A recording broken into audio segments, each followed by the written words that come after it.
अस्सलाम वालेकुम नाज़रीन, दुनिया इस्लाम से मिली वॉइस के खुसूसी बुलेटिन आलमी शब रोज़ में अब्दुल वहाब आपका खैर मक़दम करता है। ख़बर तफसील से देखने से कबल डालते हैं एक नज़र अहम सुर्खियों पर। ईरानी जौहरी प्रोग्राम पर अमेरिका और इसराइल में नहीं है इत्तेफाक, इसराइली सदर से बातचीत से बाइडन ने किया इनकार। वाशिंगटन पोस्ट की खबर से तिलमिलाया इसराइल, तशवीश ज़दा सेहूनी फ़ज़ाइया के सरबराह की खुशफहमी, कहा कल ही हमला करने हैं तैयार। तुर्की में शामी शहरी को जाली पासपोर्ट बेचने के इल्ज़ाम में अमरीकी सिफारतकार गिरफ्तार, $10,000 किए गए बरामद। आलमी तौर पर वैक्सीन लगवाने की तहरीक पकड़ रही है जोर, सऊदी अरब में 5 साल के उम्र के बच्चों को भी लगाई जाएगी फाइजर वैक्सीन। और अमेरिका में कोरोना फंड में $100 अरब से ज़ायद फ्रॉड का इंकशाफ, 900 अफराद की शमूलियत, करोड़ों डॉलर्स बरामद।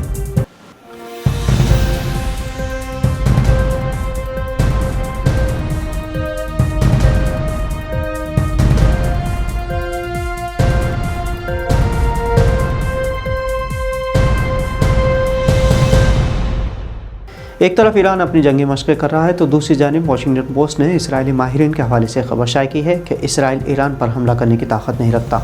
इससे आलमी तौर पर इसराइल के डर की खले खुल चुकी है। इस तनाज़ुर में अमरीकी और इसराइली कौमी सलामती के मुशीर जैक सुलिवान ने तल अवीव में इसराइली वज़ीर-ए-आज़म नफ्तली बेनेट और इसराइल के दिफा और खारजा के उमूर के वज़रा से मुलाकात की।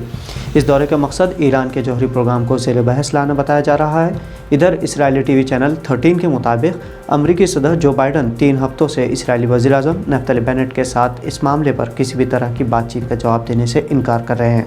ईरान के जौहरी मामले के हवाले से वाशिंगटन और तल अवीव के बीच राय मुख्तलिफ पाई जा रही हैं। अमरीकी इंतज़ामिया जौहरी माहदे की तरफ वापसी की ख्वाहिशमंद है, तो वहीं इसराइल के नज़दीक आलमी बिरादरी को तेहरान के इसके जौहरी प्रोग्राम से दस्तबरदार करने पर मजबूर करने के लिए एक साथ खड़ा होना चाहिए। सेहूनी रियासत इसराइल, जिसकी मनसूबाबंदी और हमलों के लिए पूरी दुनिया में डर बिठाया गया है, उसके ईरानी जौहरी तनसीबात पर फौरी हमले की नाअहली की वाशिंगटन पोस्ट की खबर के बाद से इसराइल तिलमिलाया हुआ है। वाशिंगटन पोस्ट ने 2 रोज़ कबल इसराइली दिफाई माहिरीन के हवाले से खबर शाये की थी कि इसराइल को ईरानी जौहरी तनसीबात पर हमला करने के लिए कम अज़ कम 2 साल लगेंगे और ये हमले अमेरिका के बगैर हो भी नहीं सकते। वाशिंगटन पोस्ट के इस आशकारा के बाद तिलमिलाए इसराइली फ़ज़ाइया के सरबराह ने कहा कि उनका मुल्क ईरान की जौहरी तनसीबात पर आने वाले कल ही कामयाब हमला करने की सलाहियत रखता है। वाशिंगटन के इत्तेहादी इसराइल के अस्करी और सियासी लीडर बेसब्री का मुजाहरा कर रहे हैं और उन्होंने बार बार ऐलान किया है कि इसराइल ईरान के जौहरी अहदाफ पर फौजी हमले करने की तैयारी कर रहा है। इसराइली फ़ज़ाई सरबराह ने इस डर का इजहार भी किया कि इसराइल के ईरान पर हमले की सूरत में लेबनान में तेहरान की हिमायत याफ्ता शिया मिलिशिया हिज़्बुल्लाह तल अवीव पर जवाबी हमला करेगी। तुर्की में एक अमरीकी सिफारतकार को मुबैना तौर पर शामी शहरी को जाली पासपोर्ट बेचने के इल्ज़ाम में गिरफ्तार किया गया है। ये सिफारतकार अमरीकी कौंसल खाने में काम कर रहा था। तुर्क सरकारी खबर रसा एजेंसी अनातोलू ने बताया कि मुश्तबा सिफारतकार, जिसकी शनाख्त DJK से हुई है, उसे 11 नवंबर को इस्तंबुल के हवाई अड्डे पर हिरासत में लिया गया था। बाद में उसे शामी शहरी को जाली पासपोर्ट $10,000 में फ़रोख्त करने के शुबे में गिरफ्तार किया गया है। तुर्क पुलिस ने सिक्योरिटी कैमरे की फुटेज की जांच के जरिए तयन किया कि DJK ने शामी को हवाई अड्डे पर पासपोर्ट दिया, जिसके बदले सिफारतकार ने $10,000 से भरा लिफाफा वसूल किया था। अनातोली की रिपोर्ट के मुताबिक अमरीकी सिफारतकार को जेल भेज दिया गया है, जबकि शामी शहरी को दस्तावेज़ात में जालसाजी के इल्ज़ाम में मुकदमे की कार्रवाई तक रिहा कर दिया गया है।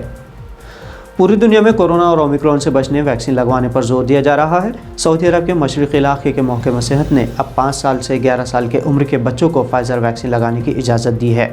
इसी तरह इसराइली हुकूमत ने भी 60 बरस से ज़्यादा उम्र के अफराद और तिब्बी अमले को तजवीज़ की है कि वो कोविड-19 से बचाव की वैक्सीन की चौथी खुराक ज़रूर लगवाएं।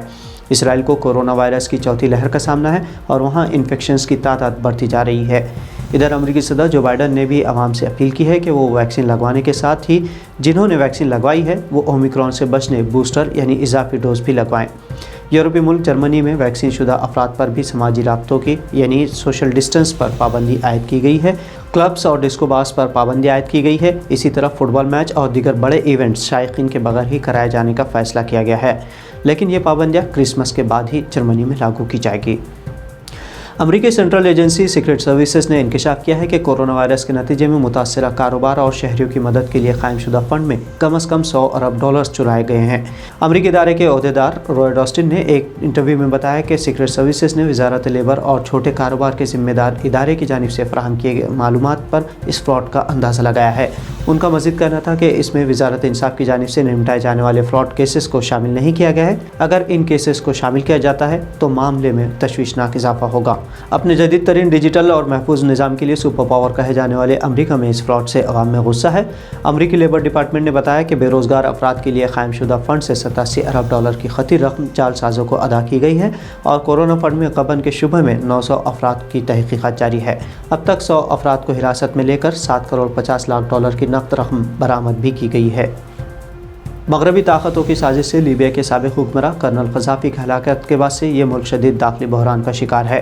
तकरीबन एक दहाई बाद भी मुल्क में इंतखाबात नहीं हो सके हैं। गुज़िश्ता 2 माह से सदारती इंतखाबात की हलचल जारी है, लेकिन लीबिया की पार्लिमान की एक कमेटी ने कहा है कि मुल्क में पार्लिमानी इंतखाबात कराना इस वक्त मुमकिन नहीं रहा। तेल की दौलत से माला माल मगर दाखिली इंतशार के शिकार इस मुल्क में इन पार्लिमानी इंतखाबात का इंतज़ार तवील अरसे से किया जा रहा था। लीबिया की अबूरी हुकूमत का ये पहला सरकारी बयान है जिसमें कहा गया है कि तयशुदा शेड्यूल के सिर्फ 2 दिन कबल ही बताया गया है कि 24 दिसंबर को इंतखाबात मुनाक़िद नहीं हो सकेंगे। पार्लिमानी कमेटी की तरफ से स्पीकर को लिखे गए ख़त में ताहम किसी नई तारीख का कोई जिक्र नहीं किया गया है, जिससे लीबिया की सूरत हाल मज़ीद अबतर होने के ख़तरात हैं। तो नाज़रीन, बैनुल-अक़वामी पस मंज़र से मिल्ली वॉइस के आलमी शब रोज़ बुलेटिन में ये थी अहम खबरें। अगर आपको मिल्ली वॉइस की खबरें पसंद आए तो चैनल को सब्सक्राइब और फॉलो के साथ साथ शेयर ज़रूर करें। अब अब्दुल वहाब को इजाज़त दीजिए। अल्लाह हाफ़िज़।